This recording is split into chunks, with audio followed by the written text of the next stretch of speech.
Hello les swappers! Je suis Nicoletta, cofondatrice de Swap & Share. Bienvenue sur le podcast des indés qui échangent et coopèrent pour mieux réussir. À chaque épisode, nous traitons un sujet ou une question posée par un indépendant. Et pour lui apporter les meilleurs conseils, je fais appel à un expert de la tribu Swap & Share. Si toi aussi tu veux nous soumettre ta question, envoie-moi un message via la page de contact de notre plateforme. Aujourd'hui, nous répondons à la question de Julien. Julien est expert en SEO et il aimerait travailler avec des grands groupes en direct sans passer par les plateformes de mise en relation. Il a tenté plusieurs approches pour les prospecter, mais ces méthodes ne semblent pas marcher. Pour l'aider, j'ai fait appel à Emmanuel Renaud. Emmanuel est commercial grand compte depuis plus de 25 ans. Autant te dire qu'il connaît toutes les ficelles de la prospection en général et de la prospection des grands groupes en particulier. Même s'il adore toujours autant prospecter, il a décidé de se lancer un nouveau défi. Accompagner des professionnels pour rendre leur prospection plus facile et plus efficace grâce aux neurosciences. Et pour réussir son challenge, il s'est formé auprès de la crème des formateurs, David Lefrançois.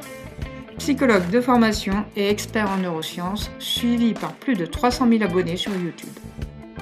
On retrouve Emmanuel tout de suite après une courte présentation de Swap & Share.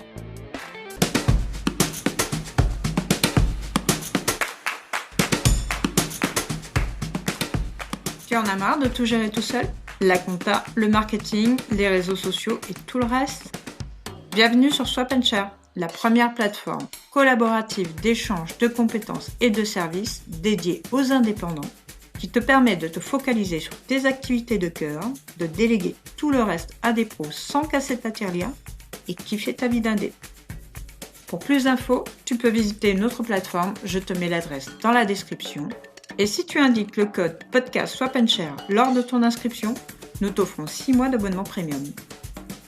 Mais Swap & Share, c'est encore plus que cela. C'est surtout une tribu d'indépendants qui se rencontrent, coopèrent, s'entraident et kiffent leur vie d'entrepreneurs au travers de diverses activités. Des ateliers de formation collaborative, des ateliers de co-développement, des cafés créatifs, des apéros ludiques, des activités sportives et plein d'autres choses encore. Tu peux d'ailleurs proposer des activités si tu le souhaites. Pour cela, rien de plus simple, contacte-moi via notre page contact. Si toi aussi tu penses que l'on réussit mieux en coopérant ensemble, ne reste plus seul dans ton coin. Rejoins-nous. Allez, c'est parti. On retrouve Emmanuel pour qu'il nous livre tous ses secrets pour mieux prospecter les grands groupes. Hello Emmanuel, Salut Nicoletta. ça va bien? Ouais, écoute, grosse patate, tout va bien. Eh ben ça fait plaisir à entendre. Alors Emmanuel, qu'est-ce que tu conseillerais à notre ami Julien si il venait te voir? Il y a plusieurs choses. Il y a plusieurs choses à voir. C'est que ça peut être en distanciel ou ça peut être en présentiel, tu vois. Imagine la société est à côté de chez lui.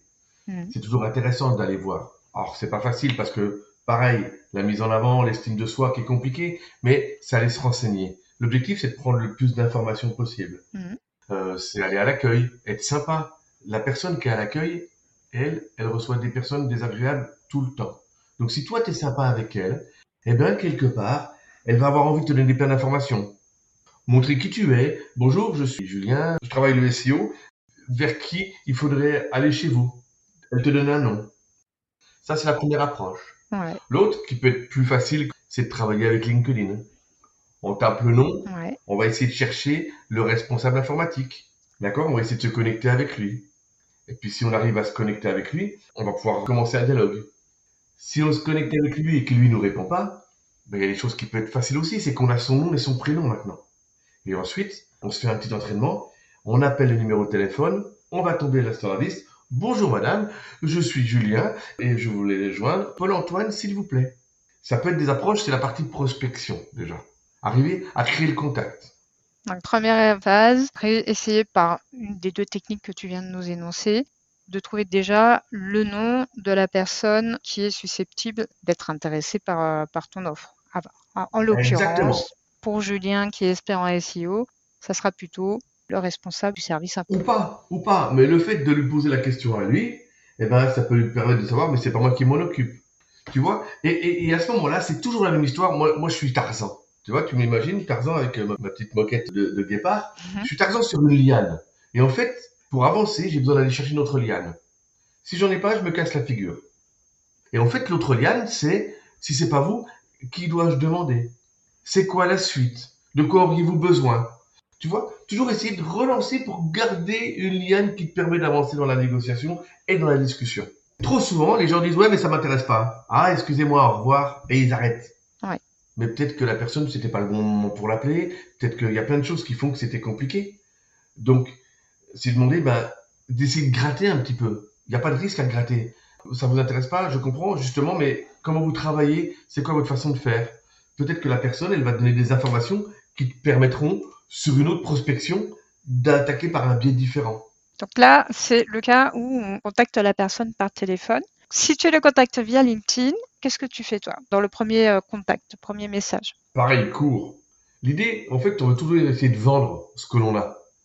Mais il faut d'abord essayer de voir ce que l'autre il a envie d'acheter et ce qu'il a besoin d'acheter. Mhm. Parce qu'il le fera que par rapport à ses besoins. Donc, très rapidement, c'est, moi déjà, si tu veux, sur LinkedIn, je regarde si la personne, elle publie régulièrement, et ben déjà, je commence à liker ce qu'elle fait. Et éventuellement, je commence à mettre un commentaire. Parce que tu sais comment on est. Quand on a des posts et qu'on est sur 7 ou 8 likes, on regarde les likes, on regarde qui c'est. C'est-à-dire que petit à petit, la personne, tu vois, c'est une approche très douce, mais c'est une approche où je vais commencer à liker, à lui montrer que j'existe. Et la personne, elle va d'abord commencer, et puis clairement, elle va aller voir mon profil. Et si mon profil est bien fait, j'ai une petite vidéo de 10 secondes de présentation, j'ai un texte, la personne, elle sait déjà qui je suis. C'est une approche vraiment très très lente là, hein. Mais ça te permet de savoir un petit peu ce que c'est. Et quand tu vas te connecter avec elle, elle te connaîtra. Elle acceptera peut-être plus facilement. Quelle est l'étape suivante? Tu demandes, j'imagine, à être reçu par la personne? Oui, ou de faire une visio. Parce que reçu, ça demande beaucoup de choses. C'est de proposer rapidement une visio. Écoutez, je vous propose une visio. Je vous propose de la faire en 10 minutes maximum. D'accord? Tu proposes 10 minutes, la personne, elle accepte. Et au bout de 10 minutes, tu dis, ah, par contre, on avait dit 10 minutes, il faut qu'on arrête. Non, non, ça m'intéresse, aller plus loin. Tu vois, si tu dis 10 minutes, il faut le respecter. Donc préparer bien entendu son pitch pour qu'il soit cadré dans les 10 minutes imparties. C'est ça. Quelle différence tu vois entre une prospection pour une petite entreprise, voire un indépendant, et la prospection pour approcher des grands comptes? La différence, c'est le nombre de personnes qui sont dans la décision. Tu vois, quand tu vas voir un entrepreneur, c'est lui qui décide, c'est lui le trésorier, c'est lui le commercial, c'est lui le marketing, c'est lui tout. Tu vois, donc il se fait une réunion dans sa tête et il dit OK ou non. Quand tu vas être avec quelqu'un, dans un grand compte, dans un grand groupe, il y a la personne qui va utiliser, qu'on a besoin peut-être de ce que tu proposes, mais à côté de ça, tu as le financier, il y a le budget, il y a le patron, il y a le machin, il y a le bidule, il y a plein de monde autour. Donc il faut comprendre ce qu'on appelle le grid. Je sais plus exactement la définition, mais c'est la grille de responsabilité et de décision. D'accord. Et ce qui est super important là-dedans, c'est de trouver ce qu'on appelle un coach ou un champion. Moi, j'appelle ça un coach. C'est quelqu'un dans l'entreprise qui va être ton promoteur interne. Dans les réunions, qui va dire oui, mais quand même, c'est lui qui est bien, papa. Et il va pouvoir te donner des informations en disant attention, il y a Yvan, Société Yvan, qui a un truc qui est beaucoup mieux parce que lui, il propose ça et ça. Tu devrais le mettre dans ton offre. C'est un haut-parleur que tu as à l'intérieur de l'entreprise. Un coach. Alors celui-là, tu l'identifies comment? Celui-là, c'est à force de rendez-vous ou de rencontres, c'est quelqu'un qui a besoin de ton service. Si tu es SEO, ça peut être le webmaster ou ça peut être le marketing. Ça dépend un peu du métier. J'ai un exemple avec une entreprise où j'ai accroché un commercial qui voudrait avoir du coaching de prospection avec moi. Ouais. Mais c'est pas lui qui décide. C'est son patron. Puis ils sont deux patrons. Il y a un directeur technique et il y en a un autre. Donc, il m'a donné le nom du directeur technique. J'ai appelé le directeur technique. Il serait plutôt d'accord. Mais il me dit, mais il faut voir avec le directeur financier. C'est ça, parce que lui, il s'en fout, lui, c'est l'argent. Et puis en même temps, lui, il va faire exprès de rester sur le financier pour éviter de te donner des armes. Et quel prix et machin. Et puis lui, il va vouloir qu'en interne, il trouve quelqu'un d'autre pour pouvoir mieux négocier. Éventuellement, il pourrait même faussement te faire croire que tu es en concurrence avec d'autres pour négocier les prix. Bien sûr. Mais, par contre, le commercial qui veut bosser avec moi parce qu'il me connaît, parce qu'on a une relation qui est sympa, et il va me donner des infos, il me dit, laisse tomber, Manu, c'est pas vrai. Baisse ton prix pour lui faire plaisir. Gratte un peu, un petit quelque chose parce que il a besoin, parce que je veux travailler sur le long terme avec toi. Donc lui, il a besoin de gagner le financier. Donc j'ai prévu 5 à 10% de plus dans mon offre pour lui donner. Si je peux lui donner que 5 au lieu de 10, eh ben, j'aurais gagné 5% de plus.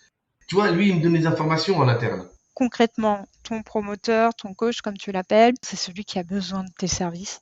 Et c'est lui qui va tout faire, te donner toutes les billes nécessaires pour qu'en interne, on accepte de travailler avec toi, pour qu'il puisse enfin profiter de tes services. Donc, c'est vraiment avec qui il faut copiner, en fait. Exactement. Et puis lui, tu lui en donnes plein. Tu lui donnes des infos. Tu dis, bon, ça, je te devrais pas le donner, mais regarde, tu vois, on pourrait faire comme ça, on pourrait faire comme ça. Tu lui donnes l'envie de travailler qu'avec toi. Parce que lui, en interne, il sait il va avoir le financier en face, qu'il va falloir qu'il décide. Mais il va utiliser peut-être son coach du directeur technique en disant, mais avec Manu, c'est vraiment top.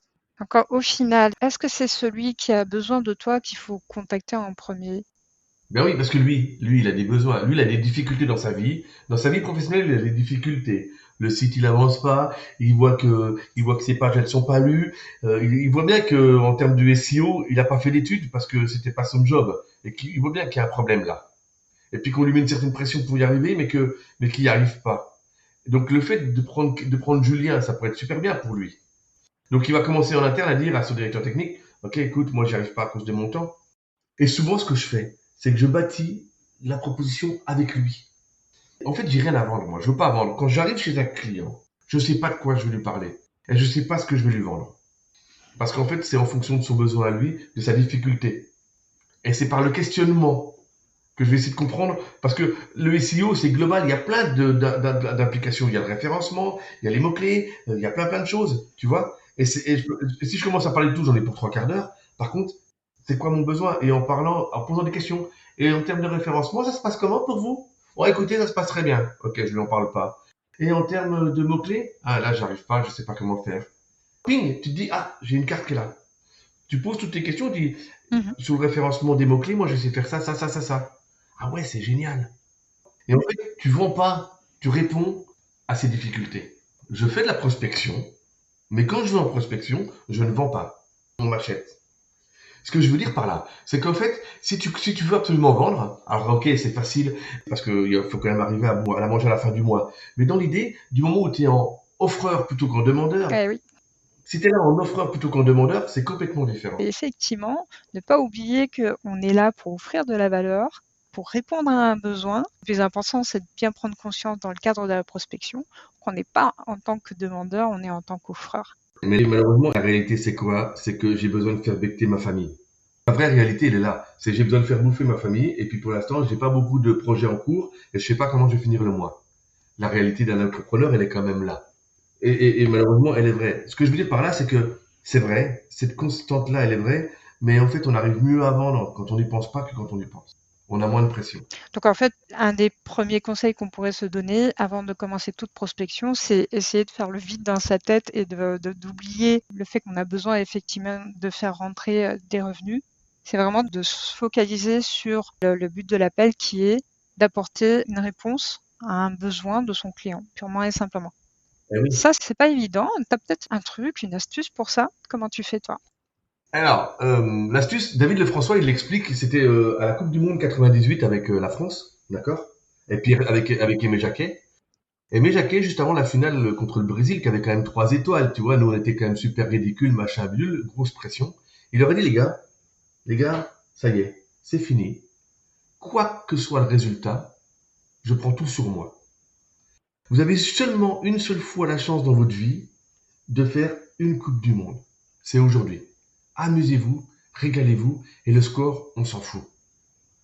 Ils sont rentrés dans le terrain en entraînement, sur du jeu, sur de l'amusement. Et en fait, ils ont utilisé 100% de leur cerveau pour ça, pour jouer. Et pas se dire, oh mince, si je rate ma passe, c'est grave, on va me taper dessus. Non, c'est Aimé Jacquet qui prend. Et tu vois, j'ai un alternant, j'ai des alternants, et un alternant, ça faisait 15 entretiens qu'il faisait, et il a eu le 16e, et je lui dis, mais comment t'as fait? Il me dit, Manu, quand je suis rentré dans l'entretien, je me suis dit, oh tiens, je suis en entraînement avec Manu. C'est cool. Et il a eu son entretien, parce qu'il était détendu.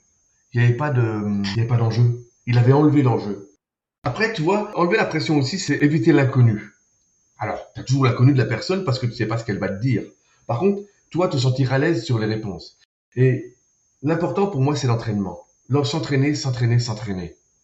Comme les les sportifs aux Jeux Olympiques. Et ça, je le fais très très bien. Alors, excuse-moi, je te fais un peu ma pub, mais je le fais très très bien. Et des gens qui ont besoin de prospection, eh ben moi, je fais le prospecter. Et puis je réponds aux questions. Et ça permet de s'entraîner au type de personnes qu'on peut avoir en face de soi. Et puis surtout, c'est que son pitch, petit à petit, il est de plus en plus assuré, il est prêt, il a la virgule près, il est bon, quoi. Il est accrocheur, il est émotionneur quelque part. L'idéal, c'est de s'entraîner avec une personne qui correspond à notre cible, de manière à ce qu'il puisse nous faire un retour sur comment on se présente. Et pour les personnes qui, effectivement, tu as raison de faire ta pub, toutes les personnes qui ont envie d'aller encore un peu plus loin avec quelqu'un qui est vraiment spécialiste de la prospection, c'est de prendre contact avec toi. Je sais que toi, tu as à cœur de mettre les personnes dans l'action. Et ça, c'est certainement ce qu'il y a de plus efficace. Mais oui, parce que l'action, quelque part, elle te prouve que t'as tort dans tes idées. Parce que t'as peur de faire, t'as peur d'oser, t'as toutes les peurs liées à la temporisation, le peur de l'inconnu et ainsi de suite. Et le fait d'être dans un cadre sécurisé en visio tous les deux. Alors attention, on me dit que je suis confrontant, mais bienveillant. C'est-à-dire que si je viens de te dire que ce que tu viens de faire, c'est vraiment pas bon, je vais te le dire. Mais en même temps, derrière, je t'emmène sur du positif quand même, tu vois. La bienveillance, c'est aussi un petit peu de bousculer les personnes parce que quand elles vont appeler ou contacter leurs prospects, les prospects ne vont pas être toujours bienveillants. Certains vont les bousculer et autant qu'ils s'entraînent effectivement à réagir à ce genre de situation. Ouais, c'est ça. Merci. Et puis dans l'idée, c'est de faire. Et toi, c'est de s'entraîner à faire court. Et petit à petit, on en fait 3 ou 4 et on écrit la phrase pour la prendre par cœur. Et plus tu la prends par cœur, plus tu la connais par cœur, plus tu la vis. Et ça s'entend. Ça s'entend que tu es sûr de toi. Ça s'entend que tu as la patate. Ça s'entend que tu as quelque chose qui fait que waouh, il vibre bien celui-là. Ça m'intéresse, celui-là ou celle-là. Ça m'intéresse d'écouter ce qu'il a à me dire. Parce qu'il y a un discours qui est nouveau. Et aujourd'hui, il y a une telle masse qu'il faut faire pourquoi tu es unique, c'est aussi la force que tu amènes. Donc oui, je suis dans l'action. Et ça, c'est indispensable. Tu nous as livré de belles pépites pour effectivement approcher les grands comptes.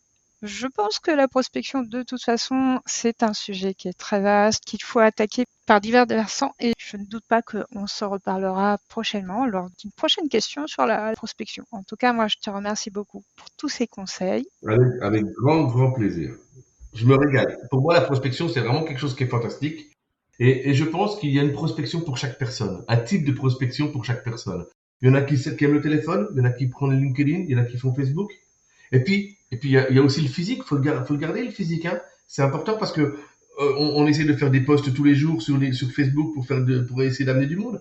Mais il y a aussi le local. Il y a aussi les personnes autour de nous qui peuvent nous aider. C'est vraiment très très vaste. Tu amènes exactement ce que j'aimerais en fait apporter aux swappers, c'est de se dire que la prospection, ça peut être fun, ça peut être plaisant quand on le maîtrise. Alors, j'invite les swappers à continuer à s'entraîner pour kiffer la prospection. Il n'y a pas de raison, c'est une compétence qu'il faut travailler pour la kiffer. Et puis pour tous les swappers qui ont envie de travailler avec toi, je vais mettre dans la description toutes les infos pour pouvoir te contacter. Ah, c'est génial. Moi, la prospection, c'est une drogue. Ben écoute, on va donner une petite dose à tout le monde pour que tout le monde kiffe la prospection. Ouais, on est les dealers de prospection, nous, on est les dealers de bonheur. J'adore cette conclusion. Emmanuel, je te dis à très bientôt. Ouais, salut, à bientôt. À bientôt, ciao. Je suis sûre que les conseils d'Emmanuel vont t'aider à prospecter plus efficacement et plus facilement. Mais des conseils sans action, ça ne sert pas à grand-chose. Alors on a concocté pour toi, avec Emmanuel, le challenge « Apprends à prospecter les grands comptes en 5 jours ». Chaque jour de cette semaine, retrouve-nous sur notre compte YouTube, Instagram ou TikTok pour le challenge du jour qui va t'aider à te mettre en action étape par étape. À la fin de la semaine, tu seras fin prêt pour ta première prospection grand compte. Va dans la description de cet épisode et choisis ta plateforme préférée pour découvrir le challenge. Et si tu as envie d'aller encore plus loin avec Emmanuel pour qu'il t'aide à améliorer ta prospection sans casser ta tirelire, je te mets toutes les infos utiles dans la description pour retrouver les offres d'échange d'Emmanuel sur notre plateforme Swap & Share. Je te mets également toutes les infos pour le contacter en direct. On se retrouve au prochain épisode pour de nouveaux conseils super utiles pour kiffer ta vie d'indé et d'ici là, prends soin de toi. Ciao!